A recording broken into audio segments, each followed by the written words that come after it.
Vegetable കട്ട്ലറ്റിനായിട്ട് നമുക്ക് ആദ്യമായിട്ട് ആവശ്യമായിട്ടുള്ള സാധനം എന്ന് പറഞ്ഞാൽ ബ്രെഡ് ക്രംസ് ആണ്. അത് നമുക്ക് കടയിൽ നിന്ന് അങ്ങനെ വാങ്ങാൻ കിട്ടും, അല്ലെങ്കിൽ നമുക്ക് വീട്ടിൽ തന്നെ ബ്രെഡ് കൊണ്ട് ഉണ്ടാക്കാവുന്നതാണ്.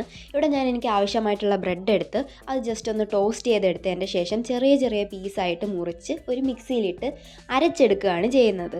ഇതിൻ്റെ ഇടയിൽ വെള്ളത്തിൻ്റെ ഒരംശവും വരാൻ പാടില്ല. അതുകൊണ്ടാണ് നമ്മളിങ്ങനെ ടോസ്റ്റൊക്കെ ചെയ്തെടുക്കുന്നത്. വെള്ളത്തിൻ്റെ അംശമൊന്നും വരാതെ നല്ല തരി തരിയായിട്ട് ഇതിങ്ങനെ കിടക്കും.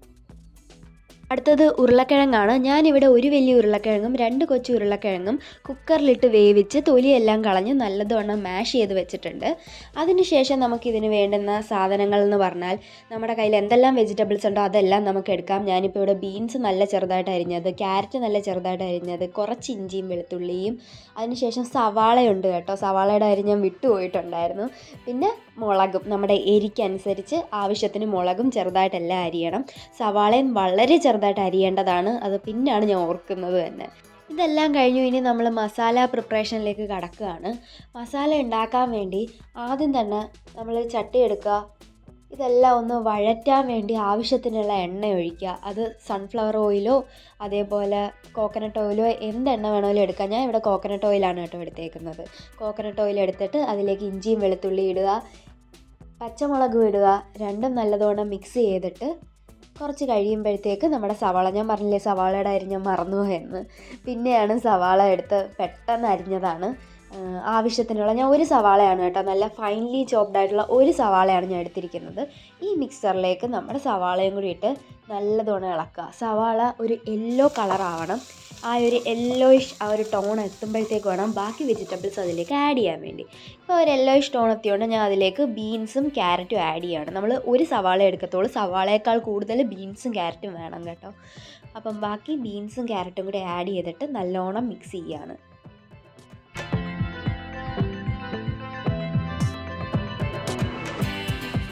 ഇനി നമുക്കിതിലേക്ക് പൊടികളെല്ലാം ഇടാം. ആദ്യം തന്നെ ഞാൻ ആവശ്യത്തിന് ഉപ്പാണ് ഇടുന്നത്.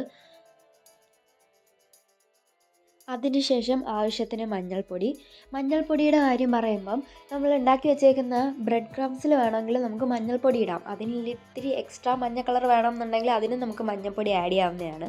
അടുത്തതായി കായമാണ് ഇടുന്നത്, കായപ്പൊടി ഇത്തിരി ആവശ്യത്തിന്, ഇത്തിരി അല്ല ആവശ്യത്തിന് ആഡ് ചെയ്തിട്ട് അതും നല്ലോണം മിക്സ് ചെയ്യാവുന്നതാണ് നമുക്ക്. അതിനുശേഷം കുരുമുളകാണ് ആഡ് ചെയ്യുന്നത്. നമ്മുടെ എരിക്കനുസരിച്ച് വേണം കുരുമുളക് ആഡ് ചെയ്യാൻ. നേരത്തെ നമ്മൾ ഓൾറെഡി പച്ചമുളക് ഇട്ടിട്ടുണ്ടായിരുന്നല്ലോ, എനിക്കിത്തിരി എരി ഇഷ്ടമാണ്, അതുകൊണ്ട് ഞാൻ ഇത്തിരി കൂടുതൽ കുരുമുളക് പൊടി ആഡ് ചെയ്തിട്ടുണ്ട്. 2 ടേബിൾ സ്പൂൺ ഞാൻ ഇട്ടിട്ടുണ്ട് കുരുമുളക് പൊടി. അപ്പം നിങ്ങളുടെ എരിക്കനുസരിച്ച് ആവശ്യത്തിനുള്ള കുരുമുളക് പൊടി ഇടാവുന്നതാണ്. ഇനി അവസാനമായിട്ട് ആഡ് ചെയ്യേണ്ടതെന്ന് പറഞ്ഞാൽ ഗരം മസാലയാണ്. അത് നിങ്ങൾ ആവശ്യത്തിന് ഗരം മസാല ആഡ് ചെയ്ത് മിക്സ് ചെയ്യാവുന്നതാണ്. ഇത്രയും കഴിയുമ്പോഴത്തേക്ക് നമ്മൾ ഇതെല്ലാം റെഡി ആയിട്ടുണ്ട്. ഇനി നമുക്കിതിലേക്ക് മാഷ്ഡ് പൊട്ടാറ്റോ ആഡ് ചെയ്താൽ മതി. മാഷ്ഡ് പൊട്ടാറ്റോ ആഡ് ചെയ്തിട്ട് നല്ലതുവണ്ണം മിക്സ് ചെയ്യുക. അപ്പോഴത്തേക്ക് നമ്മുടെ ഇത് റെഡി ആവും മസാല. ഇനി അതിലേക്ക് ഇത്തിരി മല്ലിയിലയാണ് ഞാൻ ആഡ് ചെയ്യുന്നത്. മല്ലിയില ഓപ്ഷണലാണ് കേട്ടോ, പക്ഷേ എനിക്ക് ഭയങ്കര ഇഷ്ടമാണ്. മല്ലിയില ഇടും തോറും അതിൻ്റെ ടേസ്റ്റ് നല്ലോണം കൂടും. അതുകൊണ്ട് ഞാൻ മല്ലിയിലയും കൂടി ഇട്ടു. ഇനി നമ്മുടെ മസാല റെഡി ആയിട്ടുണ്ട്. ഇതെന്താണെന്ന് പറയുകയാണെങ്കിൽ കട്ട്ലറ്റിൻ്റെ ആ ഒരു മിക്സ്ചർ ഇതിലേക്കാണ് നമ്മൾ ആദ്യം ഡിപ്പ് ചെയ്തിട്ടാണ് പിന്നെ ബ്രെഡ് ക്രംസിൻ്റെ മുകളിലേക്ക് ഇടുന്നത്. അപ്പോൾ ഇത് മൈദയാണ് ഞാൻ ഇവിടെ എടുത്തിരിക്കുന്നത്. മൈദയിൽ വെള്ളം ചേർത്ത് ഈ ഒരു രീതിയിൽ കലക്കി വെച്ചേക്കുന്നതാണ്. ഇത് നിങ്ങൾക്ക് ഉപയോഗിക്കാം, അല്ലെങ്കിൽ നിങ്ങൾക്ക് കോൺഫ്ലവർ വെള്ളത്തിൽ കലക്കി അങ്ങനെ എടുക്കാം, അല്ലെങ്കിൽ മുട്ടയുടെ വെള്ളം എടുക്കാം. വെജിറ്റബിൾ കട്ട്ലറ്റ് ആകുമ്പോൾ മുട്ടയുടെ വെള്ളം എടുക്കണ്ടല്ലോ, അതുകൊണ്ടാണ് ഞാൻ ഇവിടെ മൈദ എടുത്തിരിക്കുന്നത്. പിന്നെ മുട്ടയുടെ വെള്ളമാണെങ്കിൽ ഒരുപാടും വേണ്ടി വരും. അപ്പം മൈദയാണ് ഏറ്റവും ബെസ്റ്റ് ഓപ്ഷൻ എന്ന് പറയുന്നത്. ഇനി നമ്മുടെ മസാലയിലേക്ക് ഞാൻ ഇത്തിരി ബ്രെഡ് ക്രംസ് ആഡ് ചെയ്തിട്ട് ഇളക്കുകയാണ്. കാരണം അതിൽ വെള്ളം നനവുണ്ടെങ്കിൽ എണ്ണയിലിടുമ്പോൾ പൊട്ടിപ്പോകാൻ നല്ല ചാൻസ് ഉണ്ട്. അപ്പോൾ ഈ ബ്രെഡ് ക്രംസ് ഇട്ട് ഇങ്ങനെ ഒന്ന് മിക്സ് ചെയ്യുമ്പോൾ ആ വെള്ളം നനവെല്ലാം പോകുന്നതാണ്. ഇനി ഞാൻ ഇതെങ്ങനെയാണ് ചെയ്യുന്നതെന്ന് പറഞ്ഞുതരാം. ആദ്യമായിട്ട് ആ മസാലയിൽ നമുക്ക് വേണ്ടുന്ന അത്രയും വളരെ ചെറിയ ഉരുളയാണ് വേണ്ടുന്നത് കേട്ടോ. നമ്മളിൽ ചപ്പാത്തിക്ക് എടുക്കുന്നതൊക്കെ വളരെ ചെറിയ ഉരുള എടുത്തിട്ട് അത് നമ്മുടെ ഈ മൈദയും വെള്ളം കൊണ്ട് ഉണ്ടാക്കി വെച്ചേക്കുന്ന അതിലേക്ക് ഫസ്റ്റ് ഡിപ്പ് ചെയ്യണം. അതിൽ ഡിപ്പ് ചെയ്തതിന് ശേഷം നമ്മുടെ ബ്രെഡ് ക്രംസിലിട്ടിട്ട് ഒന്ന് റോൾ ചെയ്യുമ്പോഴത്തേക്ക് അതിൽ ഫുള്ള് ബ്രെഡ് ക്രംസ് ആയിക്കോളും. വേണമെങ്കിൽ ഇതിട്ട് ഇത്തിരി അതിൻ്റെ മുകളിലേക്ക് നമുക്ക് ആഡ് ചെയ്ത് കൊടുക്കാം കേട്ടോ. അങ്ങനെ ബ്രെഡ് ക്രംസിൽ ആഡ് ചെയ്തിട്ട് അച്ചിന് വേണ്ടിയിട്ട് ഇവിടെ ഒരു കറക്റ്റ് ഒരു ഷേപ്പ് കിട്ടാൻ വേണ്ടി ഞാൻ എന്താ എടുത്തേക്കുന്നതെന്ന് പറഞ്ഞാൽ നമ്മുടെ മിൽമയുടെ നെയ്യില്ലേ, അതിൻ്റെ ആ കുപ്പിയുടെ അടപ്പാണ് എടുത്തേക്കുന്നത് കേട്ടോ. ആ അടപ്പിലേക്ക് നമ്മൾ ഈ ഉരുട്ടി വെച്ചേക്കുന്ന ആ ഒരു ഉരുള എടുത്ത് വെച്ചിട്ട് ജസ്റ്റ് ഒന്ന് പ്രസ് ചെയ്ത് കൊടുക്കുമ്പോൾ തന്നെ നമുക്ക് വേണ്ടുന്ന ആ ഒരു ഷേപ്പിലായി കിട്ടിക്കോളും. പിന്നെ നമ്മളതെടുത്ത് അങ്ങ് മാറ്റി വെച്ചിട്ട് ഇങ്ങനെ എല്ലാം അങ്ങ് ചെയ്ത് കൊടുത്താൽ മതിയാവും. ഈ ഒരു സമയത്ത് തന്നെ എനിക്ക് പറയാനുള്ളൊരു കാര്യം എന്താണെന്ന് പറഞ്ഞാൽ, ഈ കട്ട്ലറ്റ് ഉണ്ടാക്കിയെടുക്കാൻ വേണ്ടുന്ന പാത്രത്തിൽ ആവശ്യത്തിന് എണ്ണ, ഇത് മുങ്ങിക്കിടക്കുന്ന അത്ര എണ്ണ വേണം കേട്ടോ.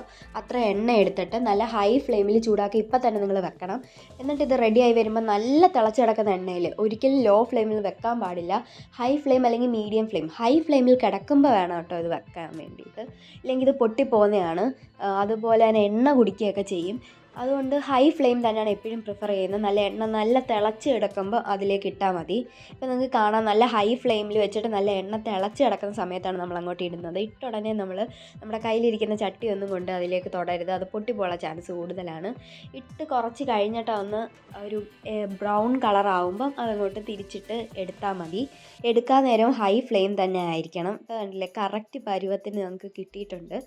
ഞാൻ മുമ്പേ പറഞ്ഞല്ലോ, ഒരു വലിയ ഉരുളക്കിഴങ്ങും 2 കൊച്ചു ഉരുളക്കിഴങ്ങും എടുത്തിട്ടുണ്ടായിരുന്നു. അതുകൊണ്ട് തന്നെ ഇപ്പോൾ ഇവിടെ 15 കട്ട്ലറ്റ് ഉണ്ടാക്കിയിട്ടുണ്ട്. ബാക്കി ഇനി ഒരു 10 കട്ട്ലറ്റ് ഉണ്ടാക്കാനുള്ള മിക്സ്ചറും കൂടി ഇരിപ്പുണ്ട്. അപ്പോൾ ടോട്ടൽ ഇതുകൊണ്ട് 25 കട്ട്ലറ്റെങ്കിലും നമുക്ക് അറ്റ്ലീസ്റ്റ് ഉണ്ടാക്കാം എന്നുള്ളതാണ്.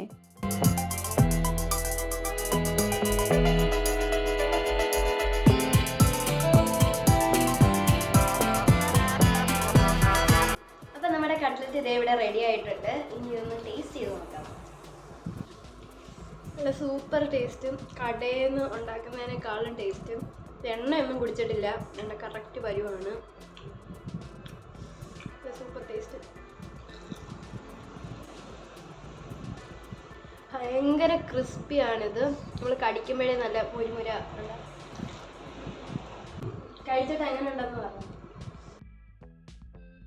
വളരെ വളരെ ബെസ്റ്റായിട്ടുണ്ട്.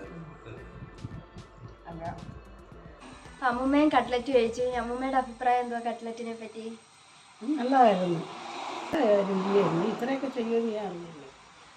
ഓക്കെ, അപ്പം അതാണ് അമ്മൂമ്മയുടെ ഒരു അഭിപ്രായം കട്ട്ലറ്റിനെ പറ്റിയുള്ള.